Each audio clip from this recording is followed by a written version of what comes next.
Welcome to the Phased Retirement Webcast. The purpose of this webcast is to give employees a perspective of how phased retirement will work in their agencies. What is phased retirement? Phased retirement is a program that allows eligible employees to elect to transition into retirement by continuing to work on a part-time basis and receive a portion of their annuity for the time they are not working. How does phased retirement work? Phased retirement is an agreement between the employee and the agency, so the employee must request to participate in phased retirement.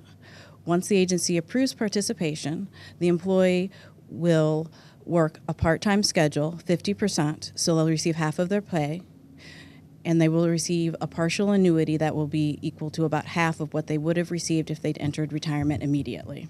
Also, during their 50% work schedule, they must spend 20% of their time in mentoring activities.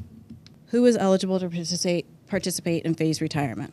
In order to participate in phased retirement, you must have been a full-time employee for at least the last 3 years prior to entry in phased retirement.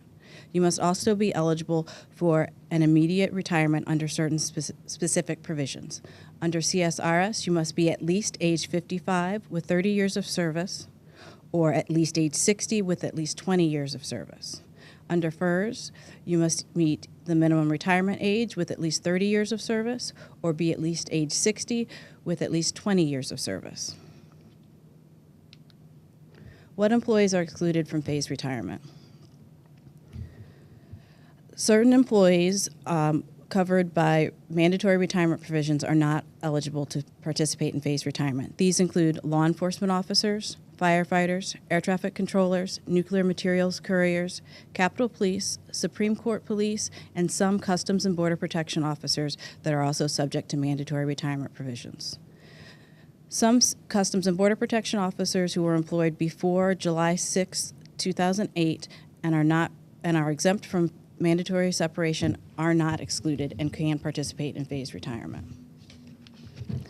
Also excluded from phased retirement are employees on special work schedules that do not allow a recurring part-time schedule, such as firefighters, covered by 5 U.S.C. 5545B, or nurses covered by 38 U.S.C. 7456 or 7456A. Now let's look at some of the implications, financial implications of entering phased retirement. One of the biggest things that employees need to be aware of, first of all, is to make an appointment and see your HR representative, because one of the things that will come up are deposits and redeposits. Employees who wish to participate in phased retirement must pay all civilian deposits, military deposits, and redeposits before they begin phased retirement. If you need the deposits, particularly FERS, non-deduction service, or military service for eligibility to retire, you must complete those deposits before you enter phased retirement. Also, you will not be able to apply directly to pay those deposits through OPM if you're within 6 months of entering phased retirement, because OPM will not be able to process those applications quickly enough. So just be aware that if you enter phased retirement, at the point that you enter phased retirement, OPM will send a letter to you, and you'll have to pay these deposits and redeposits in one lump sum if you enter phased retirement within 6 months. Now let's look at an example of income of a CSRS phased retiree. We've got a CSRS employee who has 35 years, 9 months of service with a current salary of $68,275. We take 50% of that, which would give the employee $34,137 annually, or $2,844.75 per month. The current annuity at the full-time rate would be $45,296.30. So we take 50% of the annuity, which would be $22,648 annually, or $1,887 monthly. The total employee income in phased retirement would be the total of 50% of the annuity and 50% of the salary. So that gives you a grand total of $56,785 annually, or $4,731.75 monthly. Now, for a FERS phased retiree, same length of service, 35 years, 9 months, same average salary, $68,275. The difference, of course, is that FERS annuities are generally much smaller because we use a different formula to compute FERS annuities. So again, we have for the salary, $34,137 annually, or $2,844.75 monthly. For the current annuity, because we're using the FERS formula for a FERS phased retiree, the current annuity would be $23,868 times 50%, or $11,934 annually. That equates to $994.50 monthly. The total employee income in phased retirement for a FERS phased retiree would be 50% of the salary, which is $34,137 annually, plus 50% of the annuity, which is $11,934, which equals $46,071 annually, or $3,839.25 monthly. Now, as far as phased retirement and regular retirement annuities go, let's look at an example under CSRS. What we're comparing here on this slide is an example of if you worked for 2 years under phased retirement versus working 2 additional years and not participating in phased retirement, how that would affect your annuity. If you work for 2 years under phased retirement, the full annuity, the gross monthly annuity payable is going to be $3,811. For an employee who worked full-time for 2 additional years and did not participate in phased retirement, the equivalent monthly annuity would be $4,040. So you do see that participating in phased retirement is going to have an impact on your overall annuity when you subsequently retire fully. There's a difference of about $200 a month. For a FERS person, same example. Let's say we had an employee who worked for 2 years and 3 months under phased retirement. The full retirement gross monthly annuity payable would be $2,003 a month. So for an employee who worked full-time for an additional 2 years, 3 months and had not participated in phased retirement, the monthly annuity payable would be $2,116 a month. So again, you see that we're looking at a difference of, in this case, $113 a month. So phased retirement will reduce the total amount that you would receive in retirement, unless, so it's different than had you worked full time. And again, this is something that, again, we're going to suggest that you meet with your HR representative, because this is a financial decision that you should not take lightly. As far as health benefits and FEGLI are concerned, for federal employees, health benefits and FEGLI purposes, the employee is considered to be working full-time, so full-time premiums will come out. As we mentioned earlier, an employee participating in phased retirement must spend 20% of their time each pay period in mentoring activities. Which brings to the question, what is mentoring? Mentoring is a process that focuses on providing guidance, direction, and/or career advice to others. Mentoring is an opportunity for collaboration, goal achievement, and problem solving. There are many different types of activities that you may be used to meet the mentoring requirement. Employees participating in phased retirement should work with their manager and agency to determine the appropriate activities. These activities could be anything related to transfer of knowledge, knowledge management, succession planning, or career development. Many people are interested in how long someone can participate in phased retirement. An agency is not required to place a limit on how long the employee may participate in phased retirement. However, the agency and the employee may agree to a specific time period using a written time limit agreement. The time limit agreement will establish a time period for phased retirement. Both the agency and the employee must agree to the specific time limit.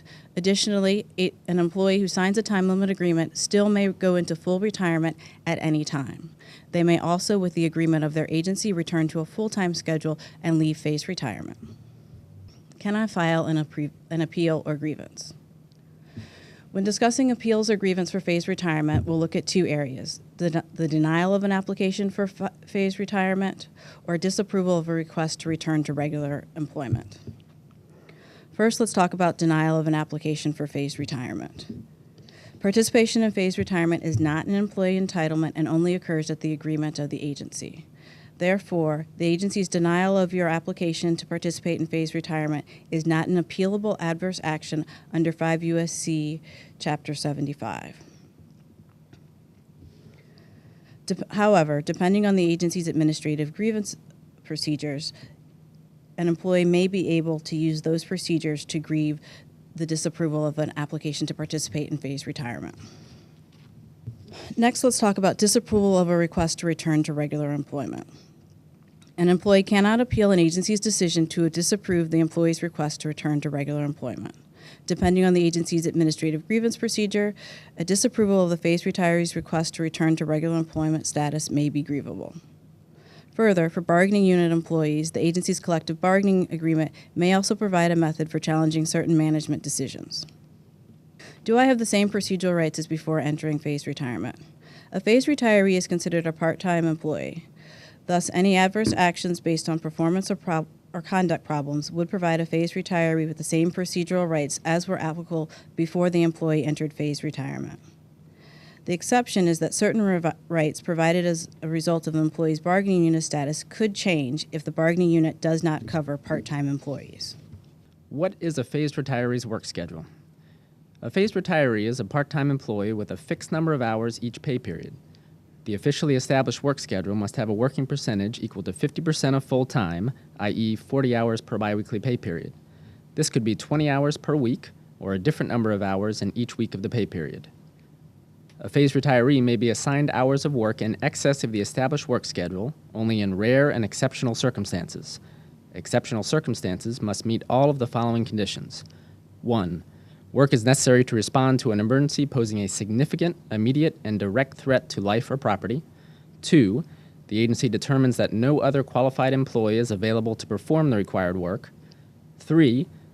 Phased retiree is relieved from performing excess work as soon as reasonably possible.